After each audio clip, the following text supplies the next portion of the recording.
साधक को साधना में सफलता कैसे प्राप्त होती है? उत्तर, ये तीन बातें जिसकी साधना में होती हैं वो सफलता को प्राप्त हो जाता है। अपने साधन को सर्वश्रेष्ठ समझना, पूर्ण श्रद्धा, जो नाम मिला है, जो मंत्र मिला है, जो वाणी पाठ है, जो सेवा है, पूर्ण श्रद्धा, इससे बढ़कर कोई साधन नहीं है, ये विश्वास होना पहला।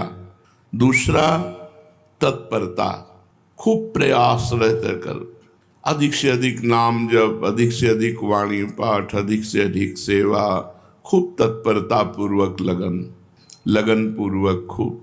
तीसरा जो है, ये खास बात है, संयतेंद्रिय, इसके बिना सब अधूरा हो जाता है। जब साधक 4-5 महीना ठीक रहे फिर भ्रष्ट हो गए, सब अनुभव नहीं होगा।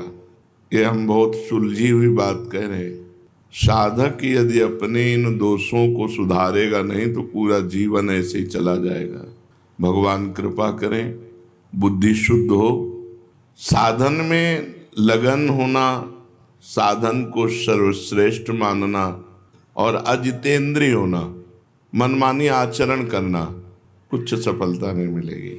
बहुत हो तस्मात् शास्त्रम प्रमाणम ते कार्याकार्यो व्यवस्थित हो।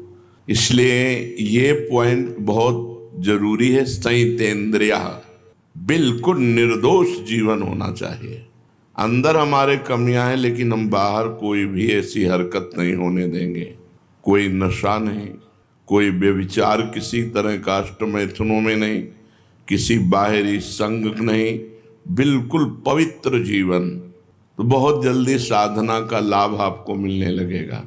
बहुत उच्च कोटि की साधना और एक दोष अनुभव नहीं होगा। लिख लो हमारी बात। कोई एक दोष, जनेन्द्रीय रसेंद्रीय, कोई एक दोष है, अनुभव नहीं होने देगा।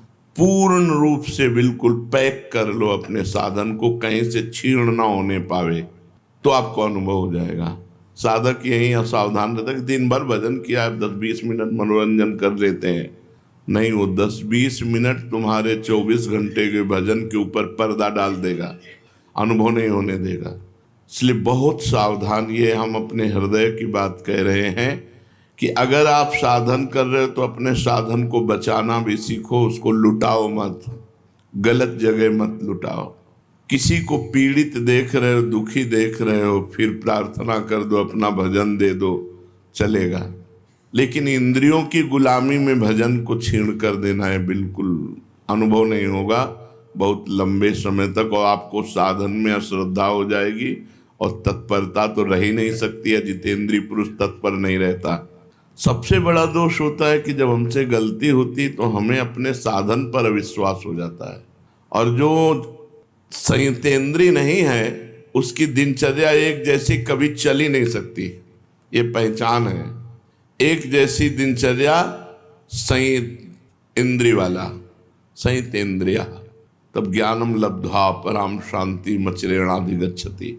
श्रद्धावान लभते ज्ञानम तत्परा संयतेंद्रिय। दो साधन तो इसमें स्पष्ट प्रकट हो गए, तत्परा, संयतेंद्रिय और श्रद्धा। अपने साथ तीनों बातें इसमें आ गई। अपने साधन पे पूर्ण श्रद्धा सर्वश्रेष्ठ समझना, और तत्परता पूर्वक लगन पूर्वक साधन को करना, और साधन में कोई छिद्र न रहने पावे। जैसे आप वैरागी हैं तो किसी माता बहन से किसी तरह संबंध न होने पावे। माता बहनों को चाहिए कि किसी तरह पुरुष से संबंध न होने पावे, किसी भी तरह। अगर आपने इस आज्ञा का उल्लंघन किया तो नष्ट हो जाओगे, और जब नष्ट हो गए तो न मन लगेगा तुम्हारा साधना में, न भजन में, बिल्कुल नहीं लगेगा। और ऐसे रोज उत्साह बढ़ता चला जाएगा। देख लेना, कुछ दिन जब तक पाप नष्ट होते हैं तब तक आनंद नहीं मिलता, नहीं फिर जब आनंद मिलने लगता है, निष्पाप हृदय हो जाता है, फिर क्या कहना, फिर तो कोई रोक ही नहीं सकता परमार्थ में। तो साधन सिद्ध होने में सबसे बड़ा योग है संयतेंद्रिय का। श्रद्धा और तत्परता ये तो जरूरत है ही, लेकिन ये होते हुए भी यदि अजितेंद्रिय है तो अनुभव नहीं होगा। साधन कम हो रहा है लेकिन संयतेंद्रिय है तो बहुत जल्दी लाभ मिल जाएगा। इस पर जरूर ध्यान दिया जाए। संयतेंद्रिया में हर इंद्री का संयम है। श्रवणेन्द्री, घ्राणेन्द्री, नेत्रेंद्री, रसेंद्री, जनेन्द्री। खास करके दो में बिगड़ता है साधक, रसेंद्री और जनेन्द्री में। अगर रसेंद्री ठीक है तो फिर जनेन्द्री का शासन कर सकते हो, और रसेंद्री ठीक नहीं तो जनेन्द्री का शासन नहीं कर सकते हो। रसेंद्री ठीक है और जनेन्द्री का कुसंग हो रहा है तो भी नहीं बच पाओगे। 5 मिनट हम हंस करके बात कर लेते, 5 मिनट में तुम्हारा सब काम हो जाएगा, तुम्हारे चित्त का अपहरण हो जाएगा, तुम्हारा ध्यान खिंच जाएगा, तुम्हारी मानसिकता बिगड़ जाएगी, तुम्हारे अंदर काम वेदना जागृत हो जाएगी, इतनी असहनीय हो जाएगी कि आप भ्रष्ट हो जाएंगे। ये हम बातें नहीं कर रहे, बिल्कुल यथार्थ कह रहे हैं। चाहे जितने तुम प्रवीण हो, तुम्हारी बुद्धि को भ्रष्ट करके और कुमार्गगामी प्रक्रिया करा न दे माया, तो फिर माया क्या है? इतनी बलवती। इसलिए शास्त्र की आज्ञा का उल्लंघन कदापि नहीं। पूरे जीवन भर जिनको सेवा दी गई है उनके ऊपर भगवान का सुदर्शन चक्र है, वो बुद्धि सुधारेंगे। साधन को चौपट करने का बिल्कुल सरल उपाय, इधर उधर ताक झांक शुरू कर दो, तुम्हारा साधन चौपट। अब तुम्हारा एकांत में चिंतन उसी का बनेगा। साधक चाहे स्त्री साधक हो चाहे पुरुष साधक हो, जब तुमने जीवन को भगवान को अर्पित किया है तो एक बार निराशा अपने मन में डाल लो, मुझे जीवन में कभी पुरुष संयोग नहीं करना, ना हस्तमैथुन करना है, ना किसी प्रक्रिया को स्वीकार करना है। ऐसे ही मुझे जीवन में कभी स्त्री संयोग नहीं करना, ना किसी प्रकार की कोई प्रक्रिया करनी। अजितेंद्रीय पुरुष को सफलता कभी मिलती ही नहीं परमार्थ में। इसलिए बहुत संयम, बहुत संयम, और यही संयम तुम्हारी तपस्या बनेगी, और यही तपस्या भगवान की प्राप्ति कराएगी। तास्ति तिक्षस्व भारत, ये आने जाने वाले विकार हैं, और ये तभी विकार हावी होते हैं, हमने देखा है, जब भोजन गलत हो जाएगा या संग गलत हो जाएगा, तभी विकार हावी होते हैं। भोजन और संग, ये दो अगर बिगड़ गए तो साधना को चौपट कर देंगे। इसीलिए थोड़ा जबान संभाल के खाओ और दिमाग होश रखकर संग करो। ये कोई एक सौभाग्य का विषय नहीं कि स्त्री मिल जाए या पुरुष मिल जाए या खान पान के मारा घूम रहा है संसार इसी में। तुम सौभाग्यशाली हो जो इसके त्यागी हो, इसका त्याग कर रहे हो, ये तुम्हारा सौभाग्य है। ये सौभाग्य नहीं कि कोई स्त्री मिल जाए या किसी स्त्री को पुरुष मिल जाए भोगने के लिए।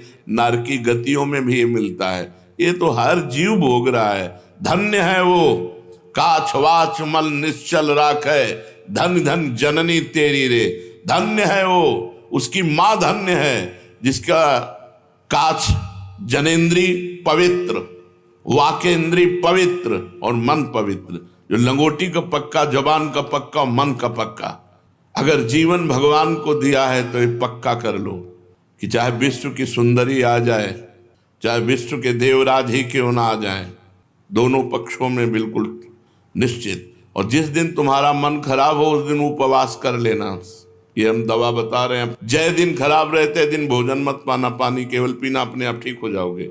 कोई अन्न दूषित गया है या कोई संग दूषित हो गया, विचार की अंदर की वृत्ति भी दूषित हो जाती है। अगर बुद्धि कामुक हो रही है, मन परेशान कर रहा है, भोजन छोड़ दो। एक दिन, एक पहर, 2 पहर, 3 पहर, 4 पहर, जब तक बुद्धि भजन में न लगे तब तक भोजन न करो, अपने आप ठीक हो जाएगा। और ब्रह्मचारी हो, इसलिए ऐसा हो नहीं सकता कि भोजन नहीं किया तो आप शक्तिहीन हो गए। ऐसा नहीं होगा, आपके अंदर तेज रहेगा, आपके अंदर उछाली रहेगी, पूरी दिनचर्या होगी। और ये कोई जान न पावे, ये छपवाओ मत कि भैया ये 2 दिन से भोजन नहीं पा रहे हैं। नहीं, हमारा पेट दर्द कर रहा है या हमारे को अनुकूल नहीं पड़ रहा है, स्वास्थ्य ठीक नहीं है। अब सेवा पूरी करो, भोजन बिल्कुल मत करो, अपने आप ठीक हो जाएगा। ये साधन में बहुत जरूरी पॉइंट है, नहीं तो आपको अनुभव नहीं होगा। जिनको ये लगता हो कि गंदे आचरण करते हुए हम भगवत प्राप्ति कर लेंगे, तो हमें लगता है कि बहुत बड़ी भूल कर रहे हैं।